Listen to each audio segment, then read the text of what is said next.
Hello friends, welcome to English is easy with Vishal. तो आज की इस वीडियो में हम लोग 50 सेंटेंसेस ऑफ स्पॉट एरर के देखेंगे और आपका काम है कि हर स्लाइड को पॉज करना है और उन 5 सेंटेंसेस को अटेम्प्ट करने के बाद अपने आंसर्स को मेरे आंसर्स के साथ मैच करना है। आपको कोशिश ये करनी है कि आपके एटलीस्ट 35 से 40 प्लस क्वेश्चंस सही होने चाहिए। So let's start. The number of people applying were so large that the college had to stop issuing application forms। तो बहुत ही सिंपल है, इसको बोलते हैं एरर ऑफ प्रॉक्सिमिटी। आपने यहाँ पे पीपल देखा और आपको लग रहा है वर्ड सही है, बट हमारा एक्चुअल जो सब्जेक्ट है वो नंबर है, ना कि पीपल। ओके, तो number was so large, people large नहीं है, नंबर लार्ज है। ओके, तो इसलिए यहाँ पे वॉज की जगह पे, वर्ड की जगह पे वॉज आ जाएगा।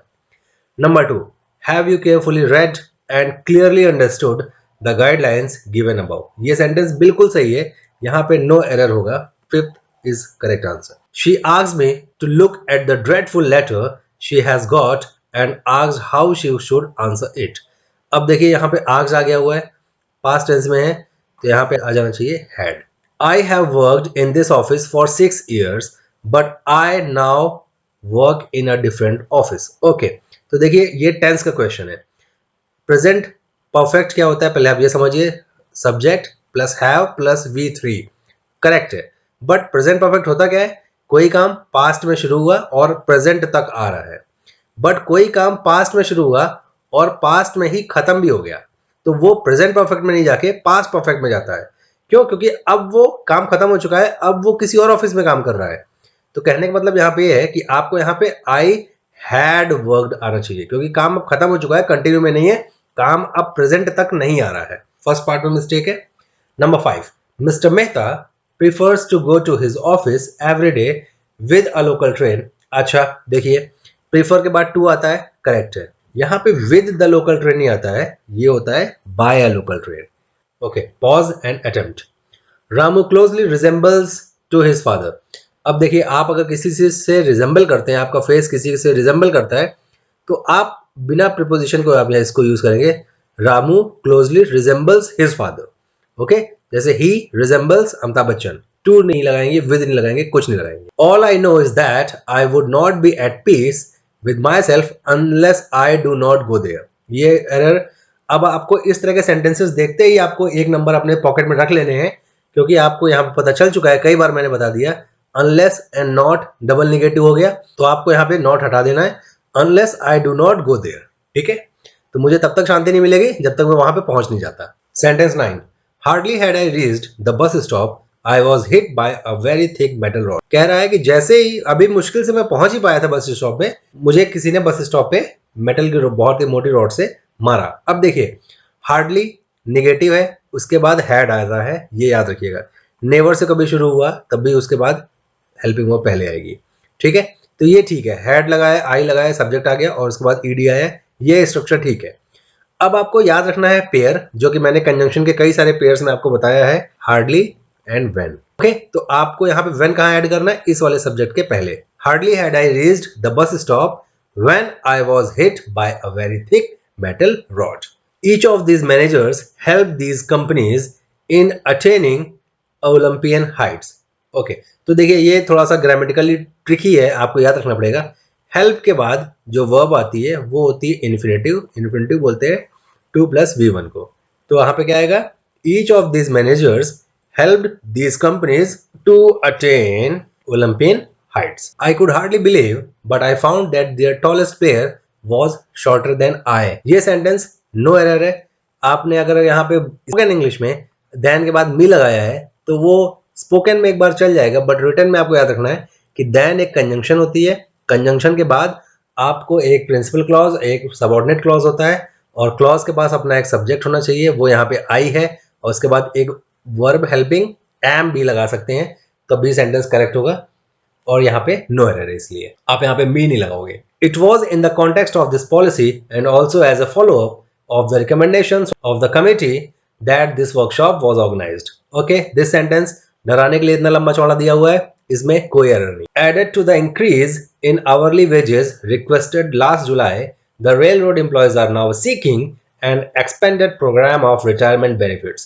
अब देखिए, ये added to जो चीज है, ये सैलरी को रिफर कर रहा है, बट आप सेंटेंस को ध्यान से पढ़ोगे तो ऐसा लग रहा है कि ये रेल रोड एम्प्लॉयज को रिफर कर रहा है, क्योंकि ये जो क्लॉज होता है पूरा का पूरा ये रिफर करता है जो सबसे पहला सब्जेक्ट आता है उसके लिए। तो अब इसको बोलते हैं डैंगलिंग क्लॉज। मैं इस पे एक अलग से वीडियो बना के आपको समझाऊंगा अच्छे से। अभी आपको यहाँ पे कोई मीनिंग नहीं निकल रही है इसकी, added to railroad employees, जबकि रेल रोड एम्प्लॉयज में ऐड नहीं हुआ है, उनकी सैलरी में ऐड हुआ है। ठीक है, तो आपको इसको कैसे ठीक करोगे? In addition to the increase in hourly wages requested last July, आगे का सेम आ जाएगा। सेंटेंस नंबर 14 देखिए, ये बहुत ही लंबा चौड़ा सेंटेंस है बट मिस्टेक बड़ी माइनर सी है।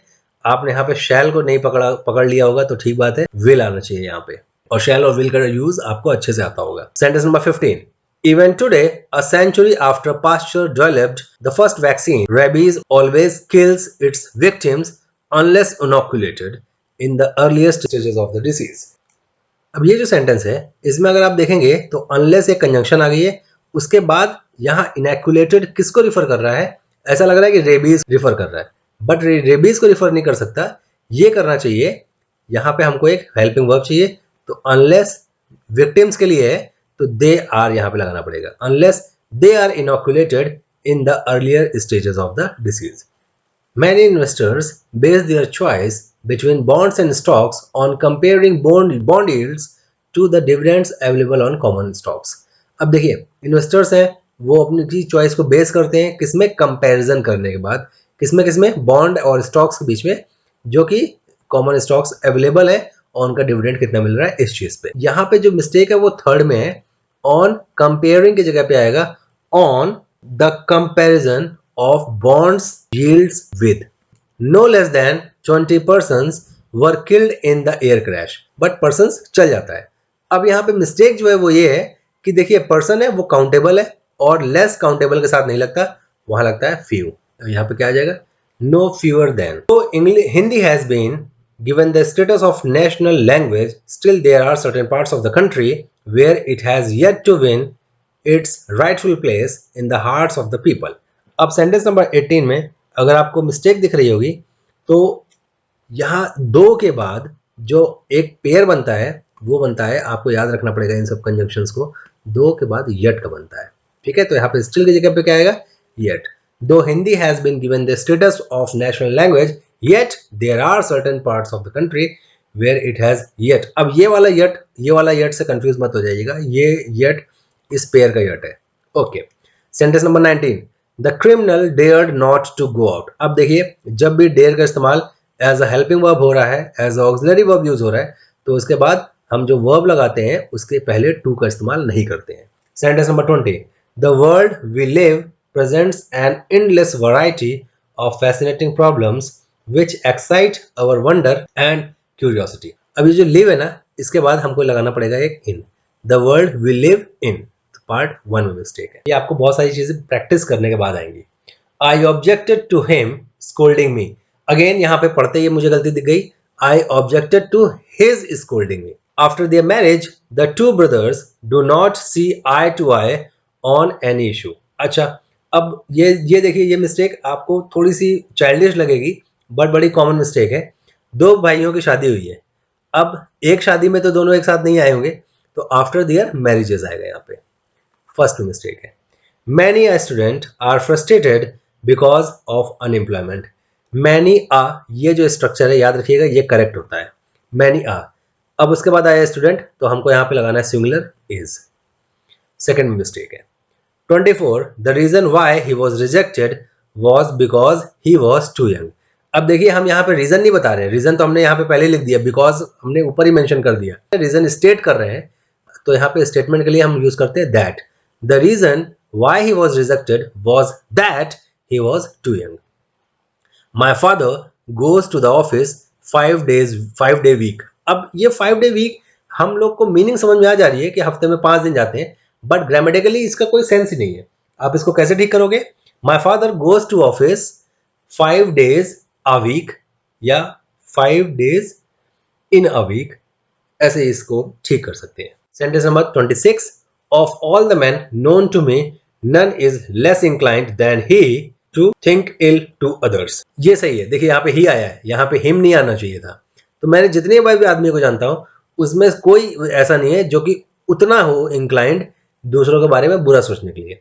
तो हम ये बुरा सोचने के लिए इल टू अदर्स नहीं, इल ऑफ अदर्स का इस्तेमाल करते हैं यहाँ पे। 27 we have keep, bore is very simple mistake, keep की जगह पे वर्ब की थर्ड फॉर्म केप्ट आना चाहिए। Sentence number 28 no sooner will the holidays begin this beach will become very crowded. अब नो सूनर के बाद आप सबको पता है कि देन आता है। No sooner will the holidays begin then this beach will be become very crowded. No sooner then, ये पेयर को याद रखिएगा। No sooner dash dash then, THAN। He fixed a metal ladder for the wall. अब पढ़ते ही mistake समझ आ रही, जो ladder होती है वो दीवार के अगेंस्ट लगाई जाती है, तो कैसे यूज करेंगे? He fixed the ladder against the wall, या फिर टू द वॉल भी कर सकते हैं, ठीक है। फॉर द वॉल नहीं होगा। Below his window so as to be able to escape if there was a fire। तो भाई साहब आग लग जाए तो उसने एक लैडर को फिक्स किया अगेंस्ट द वॉल या फिर to the wall. If neither of them are, अब नाइदर सिंगुलर होता है, ये बात मैं कई बार बता चुका हूं, तो यहाँ पे हमेशा इज आएगा। पार्ट सेकंड में मिस्टेक है, क्योंकि दोनों में से किसी की भी बात नहीं कर रहा है। नाइदर ऑफ देम, कोई भी नहीं, is to be trusted, it is not at all advisable to invest further. Sentence number 30 don't touch that door as it just has been painted. अब यहाँ पे हमको मिस्टेक साफ साफ दिख रही है, सब्जेक्ट और वर्ब को ब्रेक नहीं करना है, यहाँ पे जस्ट को सिर्फ उठा के इसके बाद लाना है। As it has just been painted. The district collector gave up the prizes. बहुत ही बेवकूफी वाली मिस्टेक है यहाँ पे। गेव अप मतलब होता है त्याग देना। आप लोगों ने यूट्यूब में भी कई बार सुना होगा, गिव अवे करते हैं प्राइज को, यूट्यूबर्स गिव अवे करते हैं। तो अब क्या वर्ड यूज करोगे? Give away the prizes to the winners at the end of the function. We can have a party some time the next week. Again some time लग चुका हुआ है, दा की कोई जरूरत नहीं है नेक्स्ट के पहले। Sentence number 34 one day you will repent over. अब देखिए यहाँ पे फिर से मिस्टेक दिख गई।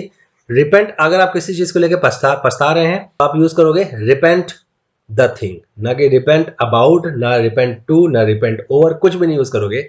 ओके, तो one day you will repent what you have done. He would have lent me a pen if he was knowing that I did not have one. ये बहुत ही मिस्टेक में ये मिस्टेक मैं आपको कई बार बता चुका हूं। knowing कभी भी ing फॉर्म में यूज नहीं करते हैं। if he had known, ठीक है, तो अगर उसको पता होता कि मेरे पास पेन नहीं है तो वो इमीडिएटली मुझे लेंड कर देता, दे देता उधार। The newly elected Janata party in Delhi unceremoniously removed JRD from the chairmanship of Air India, a company true dear to his heart. तो यहाँ पे ट्रू डियर नहीं होगा, यहाँ पे होगा ट्रूली डियर। अब इसकी स्पेलिंग भी याद रखिएगा, TRULY। It is the most suitable building for you, it comprises of 5 rooms. अब याद रखिएगा, अगर यहाँ पे लिखा होता कंसिस्ट तब ऑफ ठीक था, कंप्राइजेज के बाद no preposition. It is the most suitable building for you, it comprises 5 rooms. I was surprised that he let out the secret. ये सेंटेंस 2 बार रीड कीजिए, आपको समझ आ जाएगा, बिल्कुल करेक्ट है। Unlike the children of a century ago, compulsory education today caters to every child up to the age of 15. इस sentence को आप 2 बार रीड करेंगे तब आपको एक चीज समझ आएगी। यहाँ पे चिल्ड्रन का एजुकेशन से कंपैरिजन हो रहा है, तो unlike the children of a century ago की जगह पे आप यूज कीजिए unlike the education of a century ago compulsory education today. तो पहले 100 साल पहले की एजुकेशन और आज की एजुकेशन में कंपैरिजन हो रहा है, बच्चों में कंपैरिजन नहीं हो रहा है। तो यहाँ पे हमको यूज करना है एजुकेशन, ठीक है। अब ये सेंटेंस मीनिंगफुल बनेगा, 2 बार इसको रीड कीजिएगा। Sentence number 41 the managing director said that the film had ordered the goods and will have to pay for them. Again had आया है, यहाँ पे सेड आया है, तो यहाँ विल की जगह पे वुड आ जाएगा। बहुत आसान मिस्टेक थी ये। The soldiers of the fort were provided with the provisions to last them 6 months। अब देखिए, जो फोर्ट होता है उसके सोल्जर्स नहीं होते, फोर्ट वो जगह है जहां सोल्जर्स रहते हैं। तो the soldiers in the fort do not agitate him because he suffers with nerves. Suffer के बाद प्रीपोजिशन आती है फ्रॉम, ओके, तो उसको एजिटेट मत करो, वो नर्व्स से सफर कर रहा है, he is suffering, he suffers from nerves. 44 even after his divorce prince Charles continues to be the heir of the throne. याद रखिएगा, ईयर मतलब होता है उत्तराधिकारी, तो थ्रोन के उत्तराधिकारी थे, थ्रोन उनके पास आने वाला था। अब यहां पे आएगा to the throne. In spite of being intimidated Iraq refuses to reacquiesce with the US arrangement. अब याद रखिएगा, ये बहुत अच्छा वर्ड है एक्विज। इसकी मीनिंग होती है to accept something but unwillingly. without any kind of argument, without any kind of showing your enthusiasm or zeal. किसी चीज को एक्सेप्ट कर लेना. तो इराक ने भले उसको यूएस की तरफ से बहुत ज्यादा डर दिखाया गया, बट उसने एक्वीज करने से, एक्सेप्ट करने से मना कर दिया. ठीक है, तो यहाँ पे क्या हो जाएगा, आप एक्वीज करते हैं तो उसके साथ जो प्रीपोजिशन आती है वो होती है in. Acquiesce in the US arrangements. He cannot get the work done. He does not have any influence over the powers that be. अब देखिए, powers that be एक फ्रेज होता है, इसका मतलब होता है people who has authority, जिसके पास पावर है. ठीक है, तो वो अपना काम नहीं करवा पाया क्योंकि उसका पावर्स वाले लोगों के पास कोई भी इन्फ्लुएंस नहीं था. तो इन्फ्लुएंस के बाद यहाँ पे विद आएगा. यहाँ he labored for his book for 8 long years before it went for publication. तो लेबर के बाद जो प्रीपोजिशन आती है वो होती है at. ओके, अगर आप किसी चीज में बहुत हार्ड वर्क कर रहे हो तो you are labouring at it. There are many ways in which you can distinguish the rich and the poor. अब डिस्टिंग्विश के बाद एक प्रीपोजिशन आपको याद रखनी है, distinguish between the rich and the poor. Sentence number 49. In India malnutrition is the cause of, बहुत ही आसान था ये, of many diseases. True charity does not consist of indiscriminate alms giving. अभी मैंने पिछली स्लाइड में बताया कि कंसिस्ट के बाद ऑफ सही होता है, बट अगेन प्रीपोजिशन की एक मिस्टेक ऐसी मिस्टेक होती है जिसमें दुनिया का हर बंदा मिस्टेक कर सकता है, छोटी मोटी. अब यहाँ पे आपको याद रखना है, क्या बोल रहा है ये, एक तरह का कह लीजिए कोट है. कह रहा है कि ट्रू चैरिटी वो होती है जो उसमें कंसिस्ट नहीं कर सकती क्या चीजें, इनडिस्क्रिमिनेट आर्म्स गिविंग. जब किसी को पैसे दीजिए, दान दीजिए, तो आप उसमें डिस्क्रिमिनेशन नहीं कर सकते कि इस बंदे को मैं दान करूंगा, इस बंदे को दान नहीं करूंगा. तो I hope that you have corrected around 35 plus sentences. I hope you enjoyed the video. See you so much. May God bless us all.